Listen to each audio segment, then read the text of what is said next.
आनंददायी आहे ते आमच्यासाठी, कारण येताना सुद्धा हाच प्रकार झाला होता बसचा.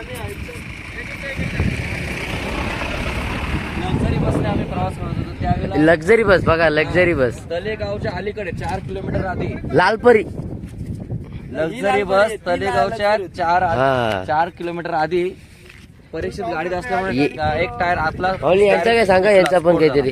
कोण हे काय करतात त्यांनी हे ना? हा होतो तू बॉट कुठं झाले तू धरले कुठं पंचर काढीत घेतलेले. आता तुम्हाला सांगतो मी, पण आता त्या थोड्या वेळात पुढं कबड्डी घेतात बघा ना. थोडासा फोकस करा बघा, किती सुंदर आहे बघा. तंगडी कशी उरवतो बघा. बघतो नाव परीक्षेत आहे पण कंदाली आहे. बघ र बघ.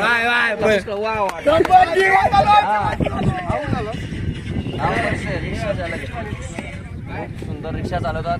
आणि ते असू दे, त्या लक्झरीच्या आधी एक प्रकरण झालं होतं. ते बँकची गाडी येते नाही का पैशाची, हा हा. त्या गाडीने आमच्या रिक्षाला ठोकला ना. आम्ही पुढच्या रिक्षाला ठोकला.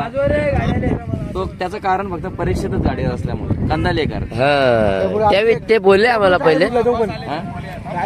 सांगितलं ते सांगितलं सर्व सांगितलं. फोकस आमचे दानिवलीचे महाराज खूप दुरून आलेले आहेत. सुंदर कीर्तन करतात. 2 शब्द आपणही बोला या वातावरणात. काय वाटतं बोला ना माऊली. जुरुकसा रामकृष्णारी. गेले 22 दिवस पंढरीची वारी करून आता परतीचा प्रवास चालू झालेला आहे.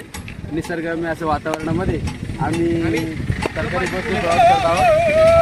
आणि आमच्यासोबत रमेश महाराज असतील, प्रमोद महाराज असतील आणि सगळे आमचे सवंगडी वारकरी आहेत. आणि एक अनुचिताचा प्रकार म्हणजे एक छोटासा गाडीचा प्रॉब्लेम झालेला आहे. गाडी पंक्चर झालेली आहे. तरी यामध्ये आम्हाला काही असं दुःख वाटत नाही. निसर्गरम्य वातावरणाचा आस्वाद घेत मुलं ही कबड्डी खेळत आहेत.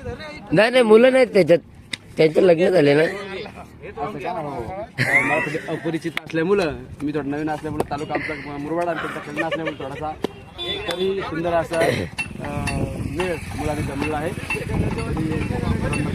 शुभेच्छा. रामकृष्ण. चल टाक परत. आणि खरं मानवलीचा गायक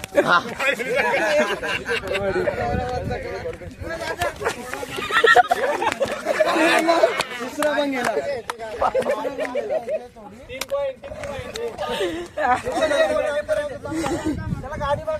ते दगड घालायचे का?